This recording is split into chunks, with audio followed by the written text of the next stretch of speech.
Bonjour à tous. Thank you for joining us. My name is Kendra Titley and I will be your moderator. Before we begin, please note that this press conference includes simultaneous and sign language interpretation services. It's available either in full French or full English. If you're watching live, you can find our stream in each language on YouTube. Simply search our channels at City of Ottawa or Ville d'Ottawa. A note to media outlets joining us on Zoom, if you would like audio interpretation, click the interpretation globe icon in the bottom menu, then select your preferred language. You can ask your questions in the language of your choice. Today we will be hearing remarks from Mayor Mark Sutcliffe, Wendy Stephenson, Interim City Manager, and Renee Amilcar, General Manager, Transit Services Department. Available to answer questions from the media, we also have Councillor Glenn Gower, Chair of the Transit Commission, Richard Holder, Director, Engineering Services, Joel Lemieux, Manager, Transit Operations Control Center, Nicolas Truchon, Chief Executive Officer, Rideau Transit Group, and Enrique Martinez Asensio, General Manager, Rideau Transit Maintenance. At this time, I would like to invite His Worship, Mayor Mark Sutcliffe, to say a few words. Merci, Kendra. Good afternoon, everyone. Bonjour tout le monde. Depuis la fermeture du système de train léger. Since the rail system was shut down 3 weeks ago, the team at OC Transpo has worked hard on a few key goals. First of all, to provide interim service that adapts to the needs of customers, including the R1 Express from the East End. Secondly, to work as quickly as possible to restore safe train service to passengers.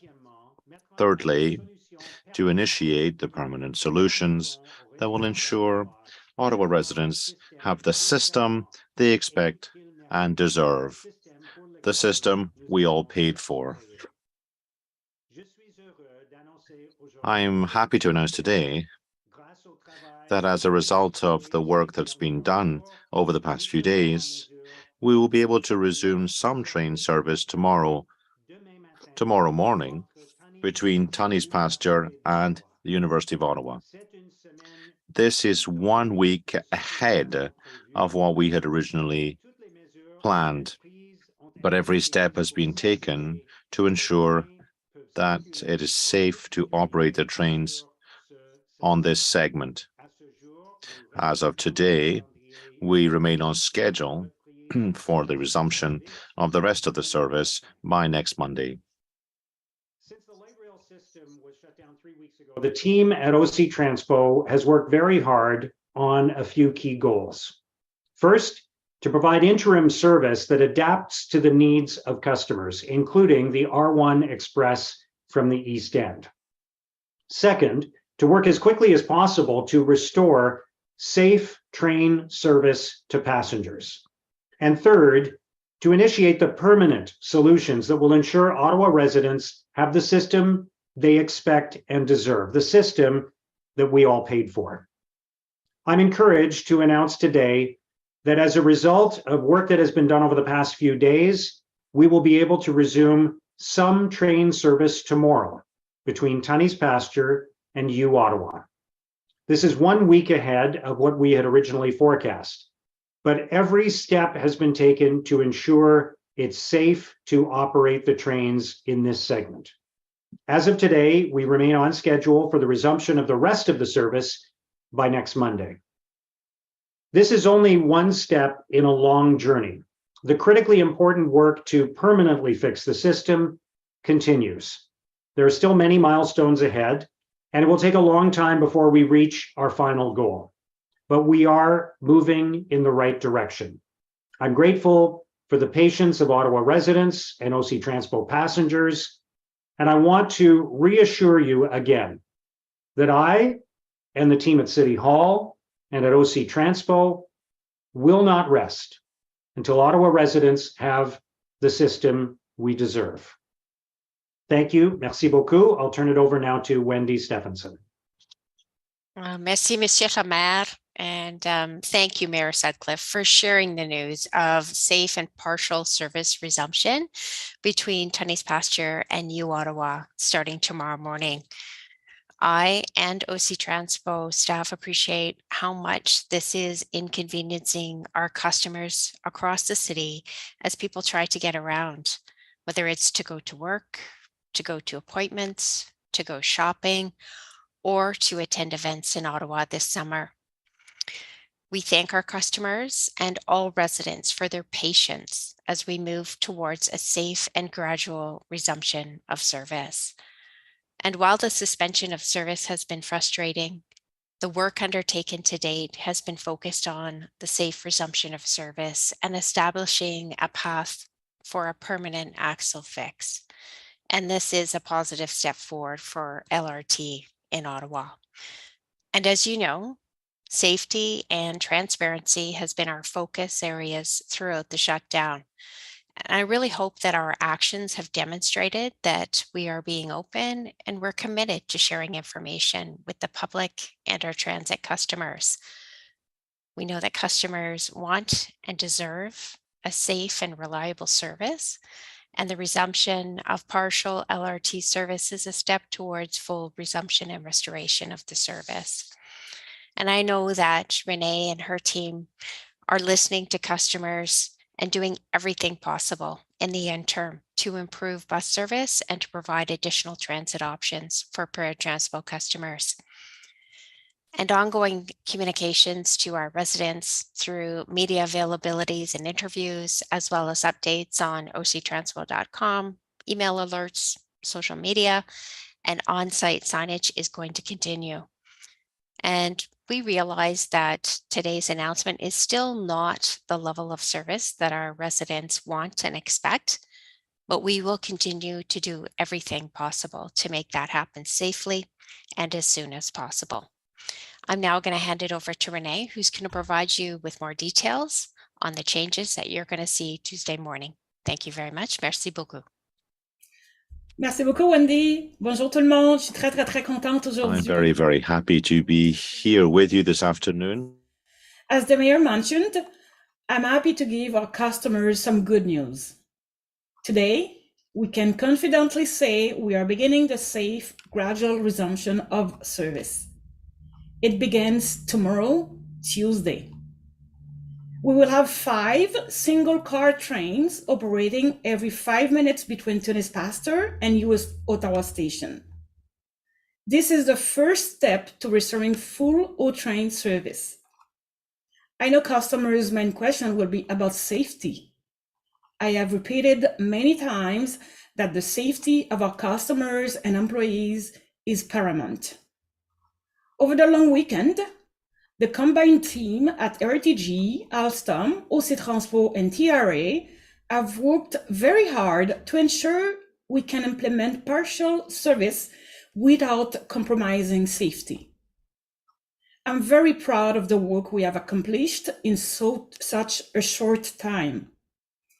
As I have said previously, RTG and Alstom provided a safety note outlining the requirements for safe operation of Line 1. This includes adjusting the restroom rails at 16 locations across the main line to prevent any contact between the train wheel and the rail.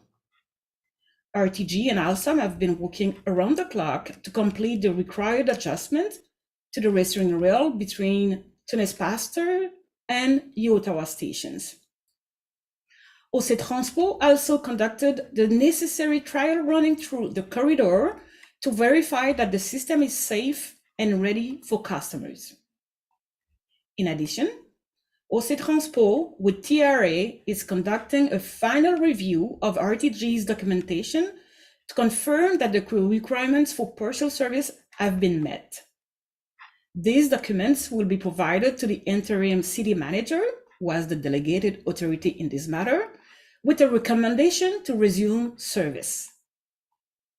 Based on the information, once the city manager is satisfied by the regulatory regime is in compliance and agrees with the recommendation, OC Transpo will proceed with partial service resumption. With these steps completed, customers can rest assured it is safe to offer service between Tunis Pasteur and Ottawa stations. We are also going to continue to offer Air1, Air1 Express, and PA Air1 service with no changes. We know there is still a lot of work left to do. RTG continues to reposition the returning rails across the rest of the line. So far, they have completed this work at 9 of the 16 locations. They are also continuing to replace the wheel hub assemblies on the train fleet. 22 trains have had their assembly replaced and are ready for service. As part of the gradual return to service, we are using single car trains. This allows us to manage our fleet to sustain service over the long term while meeting the required inspection and replacement regime. Everyone at OC Transpo is ready and happy to welcome customers. We have completed several startup activities in the west end of the line. This includes trial running to verify train systems, cleaning stations, reactivating accelerators and elevators, verifying announcement systems are working, placing wayfinding signage in the stations, and preparing outreach staff. We know that the single car arrangement will be new to our customers. Our team has developed a number of resources to help familiarize customers. This includes installing new decals on the platform to identify single car boarding locations and creating an animation to demonstrate where to board. These will be shared on octranspo.com, on social media, and will be provided to the media. Staff will also continue to be at stations supporting customers during their trip. This is the first step as we gradually restore safe service across the full Line 1. We continue to anticipate that full service from Blair to Tunis Pasteur will begin on August 14th. I know our work is not yet done, but I want to thank our customers for their patience. Je sais qu'il nous reste encore beaucoup de travail à faire. I know we still have a lot of work to do, but I would like to really thank our users, our clients, for your patience while we're working to ensure your safety. The team has had one goal for you: to resume a service that is safe, reliable, and sustainable. I'm very proud of the work we have done, and I want to sincerely thank everyone. I cannot name each of you on my team or on my partners' teams. However, I want to say that it's a pleasure to work with the combined team at RTG, RTM, Alstom, TRA, and of course, my own team at OC Transpo. To each of you, thank you. A special thank you to Richard Holder, who's working on my team, and to Enrique, who's working for RTM. Your expertise and collaboration are advancing our plans to restore service for customers. I'm excited to see customers back on Line 1. Chair Gao and I plan to be on the first train tomorrow at 5 to welcome our customers. We have full confidence in the work of this team to ensure we have safe light rail service for everyone. Merci beaucoup. Thank you very much. Merci, Renee. I will now invite each media agency to ask their questions. You may ask one question with a follow-up. We'll now start with Arthur White-Crummey at CBC Ottawa. Yes, thank you. Just give me one moment here. When I first read the memo, this still sounded somewhat tentative. It sounded like there was still a review that was being done and it needed to be approved by the interim city manager, but you're sounding pretty confident that this is going forward on this call. I just wanted to confirm, is this a done deal that it's going tomorrow, or are there still a few things that you need to confirm and a few I's to dot and T's to cross?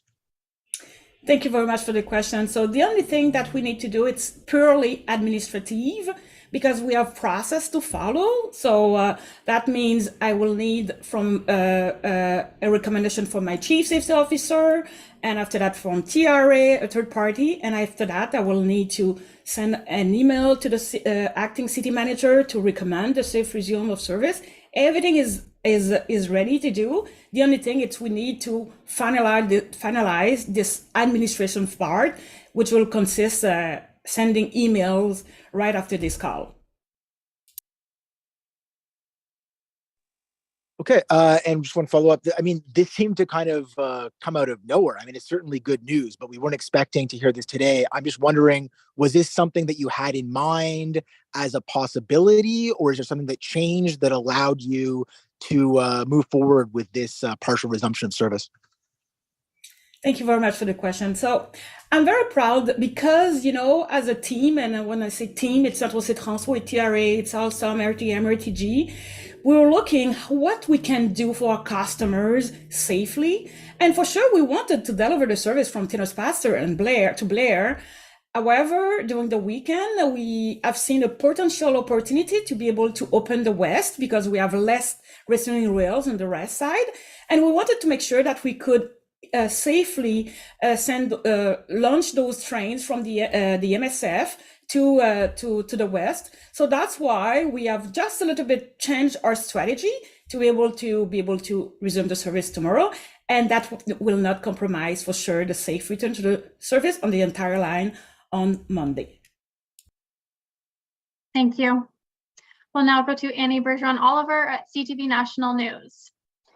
Thank you very much for taking my questions. I guess this is both for Mr. Sutcliffe, Mayor Sutcliffe, as well as OC Transpo. You're saying today that it's safe to operate the trains in this segment. Why should the public believe you given the previous derailments and problems with the LRT, especially ones that have been almost identical to the problem now? So I'm happy to go first. I think a lot of work has been done since the public inquiry of last year. There is much more collaboration and transparency, much more of a focus on safety at OC Transpo and in collaboration with the consortium of companies that are delivering this service to Ottawa residents. And I think what I've been told is that every step has been taken to protect the safety of passengers. That's why it has taken so long to get the trains running again. We wanted to make sure that it was safe to do so. And under no circumstances are we going to rush the trains back into service unless we are sure that every measure has been taken to protect the safety of passengers. Maybe I can complete by saying, you remember, we're supposed to relaunch the service a little bit earlier. It was supposed to be last week, and Alstom has revised his safety notes. So we came to you and told you the truth. But now we are very, very confident, and we have followed all the steps that we have to. And we have third party with us, and we will continue for sure to oversee the system, everything. We'll make sure that Alstom is doing the job that he has to do, RTM, RTG. So we will continue to maintain that oversight to ensure that safety remains paramount. Thank you very much. And as my follow-up, the LRT has now been completely closed for about 3 weeks, and you say that 5 trains are starting on part of the line tomorrow. Ottawa is a capital city of nearly 1 million people, more than 1 million people, and many are calling Ottawa's LRT a national embarrassment. How do you respond to that, and how do you rebuild the confidence of Ottawa residents who use the trains and say that it's completely unreliable? So again, I don't mind going first here. I think much of what has happened over the last few years leading up to the public inquiry has been embarrassing for the city of Ottawa. I've spoken to people from all over the country. And in fact, yesterday I was speaking to somebody who lives in Asia and is visiting Ottawa, and he knew about the troubles that we've had with our light rail service. So I think it has been embarrassing for the people of Ottawa to have a system that is unreliable. And that's why we are taking every step possible to follow the recommendations of the public inquiry, to put safety and transparency first, and to focus on not just getting the trains running again when there's a shutdown, but on the permanent solutions that are going to finally give the residents of Ottawa the light rail system that they expect, that they deserve, and that they paid for.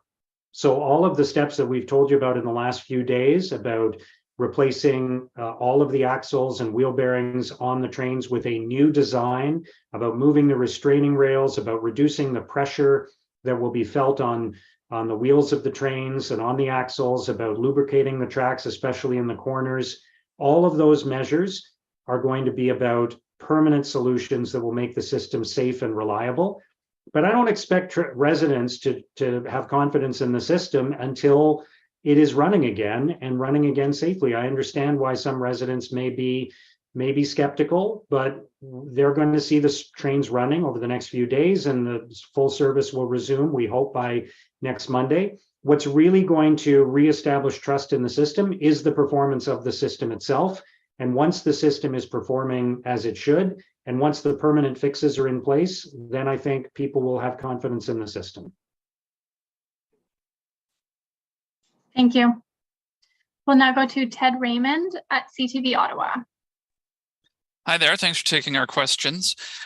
My first question, I'm not sure who I want to answer this. It's has to do with the work on the restraining rails and the redesign of the axles. We keep talking about this permanent solution. This wheel hub redesign is a permanent solution, but there's still some skepticism about the issue of the tracks and whether this wheel hub redesign is the easier option of the two between that and completely tearing up the track curves and straightening the line out, which is a much larger undertaking.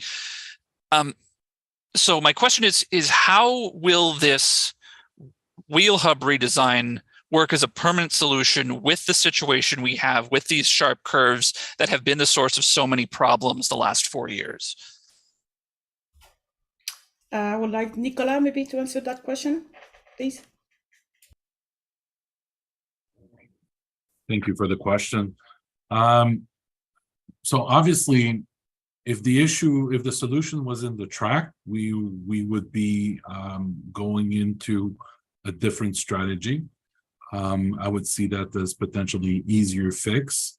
In fact, one of the things we're looking at right now is the top of rail lubrication, which is a way that we can use the track to give a bit of breathing space, additional breathing space to the bearing assembly, so they can it's better equipped to sustain the forces as it navigates through the track. We've been spending a lot of time and energy looking for solutions with respect to the track, and tearing the track, as you mentioned, doesn't seem to be the permanent fix for this solution. So we need to find a way to create reduce the forces. The restraining rail appears to be creating a contact on the wheels, so we're working to eliminate that. Top of rail lubrication is expected to create a lot of benefit for the system, which is why we're fast tracking that process. Now, obviously, we'll continue to work with Alstom and our experts to find other ways that we can improve on those forces while we wait for this revised design to create some additional, to finalize the margin that we need to have to eliminate that problem. All right, thank you very much. My next question is for Madame Amilcar. You're bringing in these single car trains to start tomorrow. Do you anticipate that service is going to be by single car trains when full service resumes on the 14th? And how long do you expect to keep running single car trains before double car service can come back? Thank you for the question. For sure, for August, we'll continue to run single car. And we are now planning the September, with students who will come back, and we'll come back to you either tomorrow or Wednesday to give you a good idea where we should land on September. However, I can definitely say that for August, we'll stay with single car, more single car than 6 for sure, than 5 for sure. However, I have my planning team who's working very, very closely to me and we know that we are very, very confident that with single cars, with the level of the ridership that we have, we can easily handle everything. However, we don't take any risk. We'll have even for the service from today's pastor to Ottawa, we'll have a 6th train ready to go if we see some load. So we will be able to launch this train just to accommodate the customers to make sure that they will have an excellent service. Merci. Nous allons maintenant à Émilie Pelletier avec le droit. Emily Pelletier from Le Droit. Hello, my question is the following. Given that you hadn't planned starting the service up again tomorrow, is it possible that tomorrow you might announce that additional stations will be open as well? Or will you only be reopening the whole line on the 14th? Thank you very much for your question. The service will only be from Tunney's Pastures to the University of Ottawa, and that will continue until we're able to open the whole line. So we're planning on that happening on the 14th of August. Thank you very much. I don't have a follow-up question. Thank you, Emily. We'll now go to Joanne Loshes at the Ottawa Citizen. I'll jump in after everyone else asks their questions. Thank you. OK, thanks, Joanne. Nous allons maintenant à Camille Cassisi-Monet à Radio-Canada. Radio-Canada. Hello, Ms. Amilcar. I wanted to know the following. Why is it still not safe to use the train after Ottawa? Why is the work more complicated for the rest of the line? It's not more complex. It's just that we have restraining rails along the whole line, 12.5 kilometers in the east. This is where we have the most curves, and we know that the retention rails are necessary in the curves. And what we decided to do over the weekend in consultation with our teams was to reopen the service in the west. There are fewer curves, fewer restraining wheels, and this is why we were able to make this announcement today. It's not more complicated, there's just more curves in the east. Once we've finished in the east, we'll follow the same processes for the west. We'll test the trains to make sure there's no contact with the restraining rails. And then we'll be very, very pleased to reopen fully on the 14th of August. Thank you very much. So there'll be fewer trains, fewer cars between Tunney's and the University of Ottawa. People will be back to work tomorrow. How are you going to avoid inconvenience for your passengers? Well, first of all, we'll have 5 individual cars that'll be on the line from Tunney's Pasture to Ottawa. Every 5 minutes, there'll be a train to be able to hold 300 people. I've worked with my planning team, and my planning team has reassured me that with 5 trains, everyone will have space. It won't be overloaded, but we're not taking any risks. We have a 6th train ready to go, and we'll be monitoring the platforms to see how many people are waiting for trains. And perhaps at some times of the day, there'll be more passengers. And if we need to, we'll send out the 6th train. But we'll be keeping the R1 Express, and the Transpo R1 service as well. So passengers will have a great service starting tomorrow. Thank you very much. Thank you. Joanne Loshes, Ottawa Citizen. Yes, thank you. So I take it then that people today who will be returning to work are going to have to decide which of the options is best for them. Thank you very much. So if you're living in the West, please take the train. It's safe. And if you prefer to continue to run with Aeron, please do so.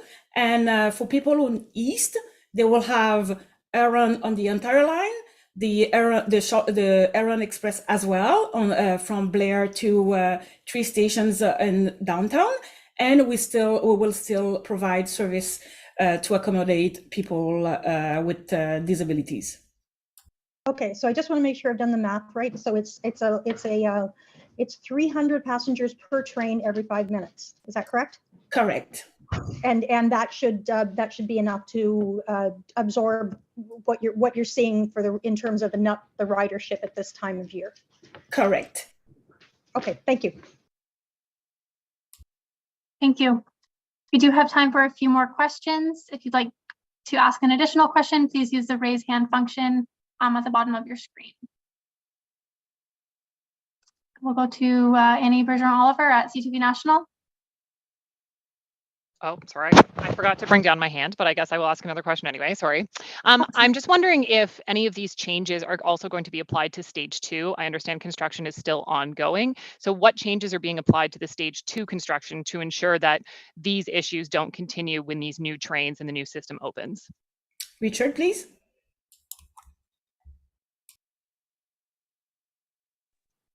Sorry, I'm just looking for my unmute button there. So it's a good question, and we have been talking with the Stage 2 team for several weeks about two of the main issues that have come out of the various tests that have been undertaken over the last 2 weeks.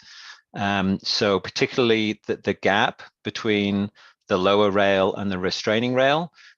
We've been discussing that with Stage 2, and we will be making sure that adaptations are made such that Stage 2 is aligned with the configuration on Stage 1. And then the other question is around the top of rail lubrication.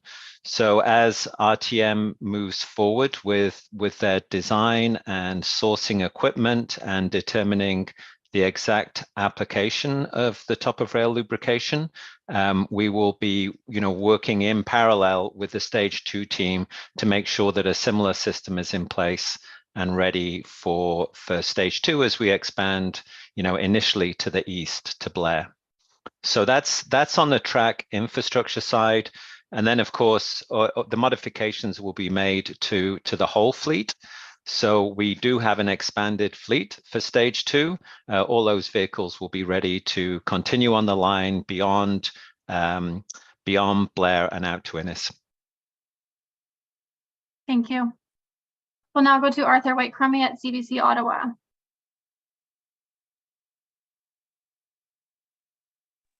Sorry, I just had some trouble. Yep, There you go. I'm on. I just had some trouble with the mute button there. So I wanted to ask, I saw in the memo that there's going to be a speed reduction, particularly through the tunnel. And I just wanted to confirm, is that, is that over and above the, existing speed reduction that we already have from the usual operation speed? Because I know it's already been reduced once before. And what is the speed that you're expecting the train to take under this new gradual resumption of service?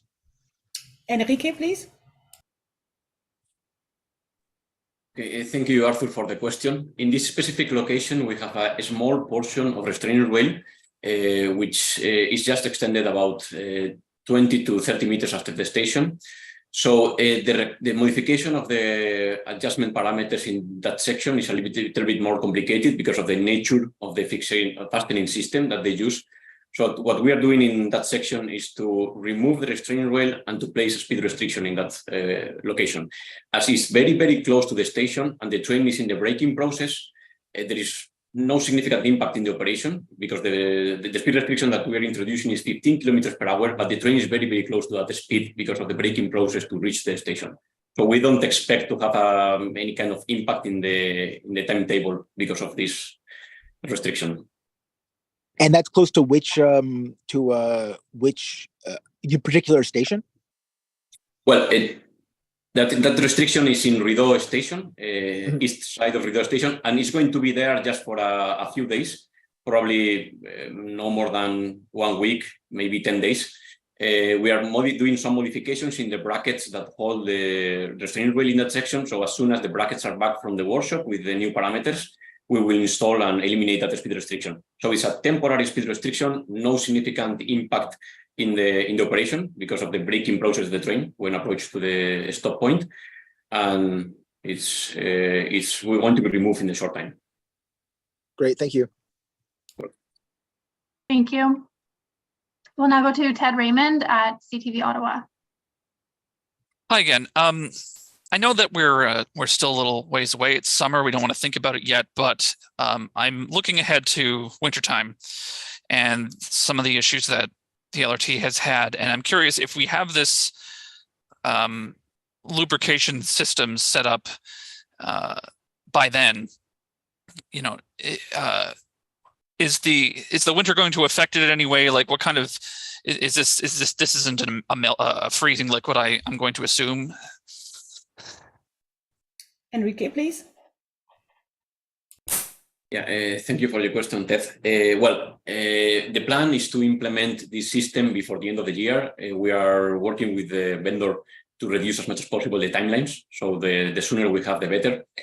In terms of the characteristics of the product, we are going to use, in the market, there are different kinds of products with different nature for different environmental conditions. Of course, we are going to take in consideration the specific conditions in Ottawa, and the low temperatures is a direct restriction that we need to consider. This product has been tested in very, very similar conditions, and the minimum temperature that allow the application of the product is very low. So, of course, this is going to be a parameter, and we are thinking in that challenge also. Thank you. And last but not least, we'll go to Joanne Lashes at the Ottawa Citizen.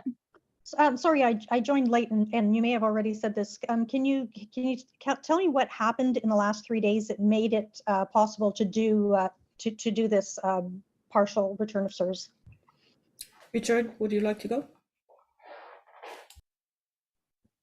Yeah, that's a good question. So in the last few days, we've the whole team, so RTM, TRA, OC Transpo operations, has been working on the complete plan for the return to service of the full length of the line. And it became apparent that there was an opportunity as we work from one end of the line to the other, making changes to the restraining rails, testing that we have no contact, and going through the process of replacing the axles on the vehicles and testing, that we had an opportunity to have this partial opening as we move from west to east. And so the decision really was made once we knew that we had sufficient documentation to support the partial opening, and once we were clear that the work that was necessary was going to be completed in time for this opening tomorrow. Okay, thank you. And it's opening tomorrow at 6 a.m. or 5? It's 5, Joel, right? Yes, that's correct, 5 a.m. Okay, thank you. Thank you. This concludes today's media availability. Thank you everyone for joining us. Have a great afternoon. Merci.